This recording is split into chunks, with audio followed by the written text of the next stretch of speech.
Hello, World Wide Web. Welcome back to the Hangin With Web Show. I'm GW Pomichter. Thank you for logging on and tuning in. If you haven't done it yet, go down and hit subscribe. We'll wait. That's it. That's all you get.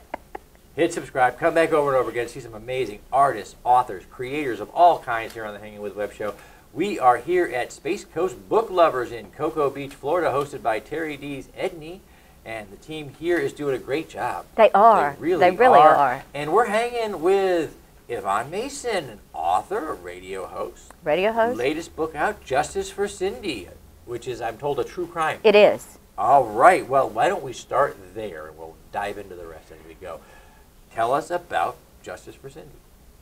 Justice for Cindy came about, because I am a true crime author, Justice for Cindy came about when I connected with a young woman who had lost her sister. And she had lost her sister due to domestic violence, which I am a survivor of. So that resonated with me very deeply. So I asked Linda if she would approve of my doing Cindy's story.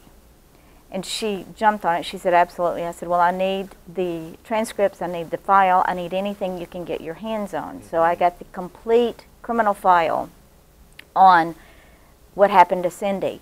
And what happened to Cindy was she was married to this man who pronounced to the world that he was going to murder her. And he bought her a Derringer, and while she slept, he executed her in the back of her head and then dismembered her body and threw it in the Columbia River in 6 different places. Wow. Wow. Well, to make matters worse, the justice system in Oregon is sad at best and stupid at worst, and they only have a 25-year limit for capital crime. He got out. Well, when he got out, he perpetrated another crime that was even worse. He molested his granddaughter and her cousin. Wow. You know,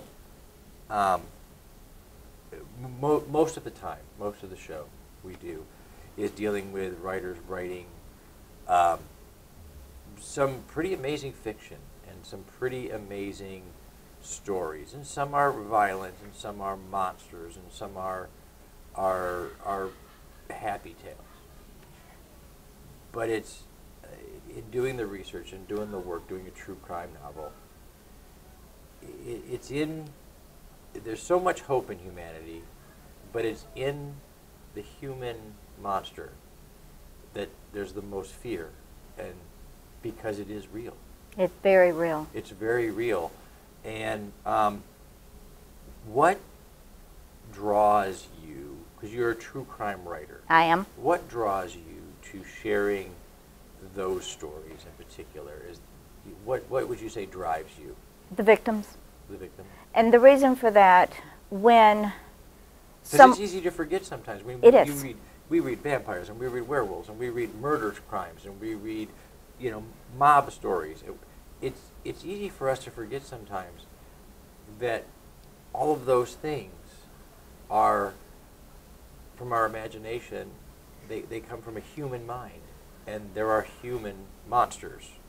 And they do live among us. Every day. And with the victims, I don't do high-profile crimes because those are out there for everybody to see. Mm-hmm.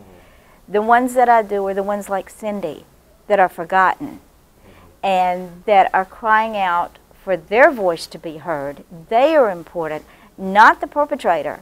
We know the perpetrator is a monster. People try to glorify perpetrators. They get on their they get on their bandwagon. They have, and again, because we work with so many artists and authors and filmmakers, we get to see oftentimes the bad guy is often the sexier thing to write, but you forget sometimes that you're writing things that do happen for real, and it ain't sexy. It's, no. It's brutal and it's violent, and these are not these are not good characters. They may be great for a character, but they're not good people. They're not good people. And when I write my true crime, in fact, I've had, talking about reviews, I've had a couple of reviews where people said, but you didn't tell me what school she went to.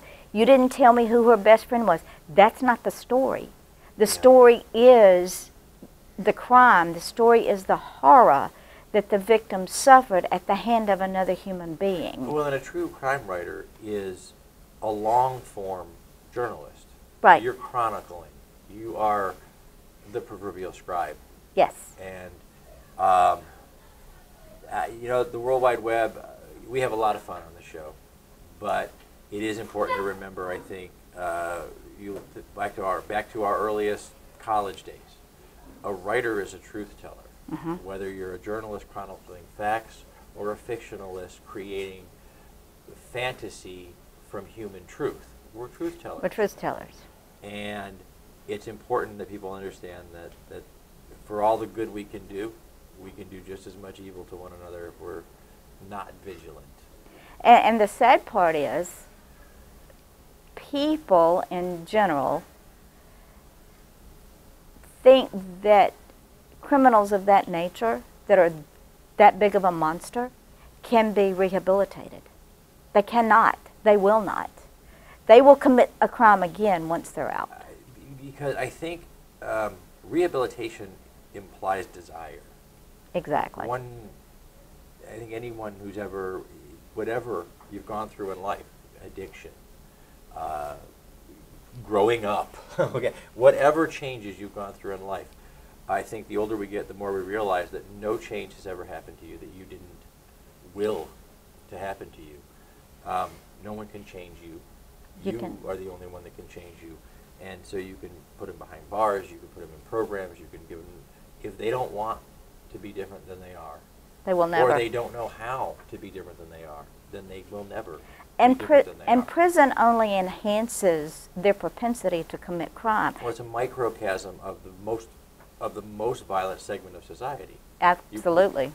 You've taken a segment of society that we know exists, mm-hmm. and I don't know the numbers, and I am not a true crime fictionalist, but I know that you've taken the smallest part of our population, the violent and the dangerous, and then you put them in a micro population where instead of being the 1%, they are the 99%, mm-hmm. and they learn. If you're going to perfect being a criminal, that's the place. What is it? If they asked Willie Sutton why he robbed banks, and he said, because that's where the money is. Mm-hmm. Well, if you're going to perfect being a criminal, go where the criminals are, right? So, well, wow. Okay, let's go over here. Let's talk about a radio show, because she made me think. I like to think sometimes. But let's talk about the radio show. My radio show was a 5-year dream. And awesome. Because my husband is now disabled and I'm not able to go to the events like I did at one time, one of the ways to stay out there was to create a show to help other artists become successful. We love you. Thank you. Your mission statement is our mission statement. It is the whole reason we're here is the best way to be a part of our community is to help each other. Exactly. And tell the world in whatever form we can, on the radio, on the web. Whatever. And this is what I tell the listeners. Right now the show is over 20,000 listeners in over 64 countries. Wonderful. And we're not even a year old yet. Congratulations. We're about a year old, and we're just, every time I hear that an author sold a book, made a new friend, has a new fan, I get excited. It's wonderful. And the name of the show? Off the Chain. It's on Blogtalk Radio. Off the Chain, Blogtalk Radio. Check it out. We're going to put a link down below. And so you guys can listen to this now. Okay. Deep breath. We've done the serious stuff. But we're the Hangin' With show. We're a fun show. We try to be. And this is the portion of the show that I've come to not so lovingly call clickbait. Okay. So if you're on the internet, on Blog Talk Radio, you know clickbait are those headlines that you can't look away from. Mm-hmm. but you know it's not going to be what you think it is. It's going to be ugly. It's going to be ugly, but you can't look away because it's like scandal in, you know. And so we have our own spin on that. I never use a clickbait headline. For general knowledge on the World Wide Web, real journalist doesn't use clickbait, they use a story. And, but we have warped this into our own fun bit. I sent the girls out to the internet and I said, you find me the weirdest, wackiest questions I can find. I will ask my guest and their answers will become the million-view headline that makes us both famous. Hasn't worked yet. Oh, it will. It will. Today. Okay, so if you could do magic, what would it be? Actually, I do magic. I don't ever hear that. That's cool. All right. That's how you shut a journalist down. Give them the unexpected answer. What do you do? What do you do? Well, let's just say that between me and my flying monkeys known as karma, that when there is wrong in the world or wrong done to people that I love, things happen. I like that answer. I like that answer, and it really does go so well with what you do. It does. Guys, all I have to do is put it out there in the universe. Storytellers make things happen. And make things happen. The human animal is a storyteller. It is. And a listener. And when we tell our stories, people are listening, and you tell the stories that they need to hear. I do. I like that. I like that a lot. Okay, if what? Where do these come from? Your internet privileges are revoked. If a goose was a guest on your radio program, what song would it... Turn that card around. Oh, honk for. Okay. So it would sing. It would honk. Okay, all right. She put a goose on your radio show. Mm-hmm. A performing goose, apparently. That sings. What song does it sing? It would sing, I just want to thank everyone for telling me no, because look at me now. She had that ready. That's creepy. It's like she's in Sage's head and she knew it was coming. Okay. How did you celebrate your last birthday? I celebrated my last birthday doing a radio show. Did you? I did. Who was on the show that day? It was a brand new author, and I have so many I can't remember. But well, they gave you a birthday present. Let's give them one. If you know the shout out. Well, no? Yes, it's in my book over there. But since I don't want to leave. Oh no, you stay. Oh, okay. I'll tell you what. We'll put a link down below so that we'll give them a shout out. Yeah, there, okay? Tell them May 17th was my birthday, so they have to go look at that show. We're going to look at that show on May 17th. So where are you going to be next? What's coming up? What's coming up? Signings or shows or anything big coming down the pipe? Radio show is coming up when I get back home on Wednesday. We're going to be doing it. My guest on Wednesday night is L.A. Nance. On Thursday night is Ritter Ames, and on Friday night is a lady. Her last name is Loofborough. Wow. And then I'm working on a trilogy that involves vampire shapeshifters, witches. She just keeps going and going, man. Like the Energizer Bunny. Awesome. Well, you need a break from the real monsters so you can dig into some fictional Yeah, but the real monsters are calling me again. Okay. Well, you get out there and tell those stories because I know that they need to be told. Yes, they do. And that's the reason that journalists exist, to tell those stories. Oh, and as an aside, in November I will be on the Investigation Discovery Channel on Leading Double Lives. Awesome, awesome. We're going to put a link down there. Discovery Channel, folks, check that out coming up. We're going to have to wrap it up. So as we do, we're going to thank our partners and our friends at Space Coast Comics, Famous Faces and Funnies, the Florida Book News, Wordfire Press, and Something Unique Magazine.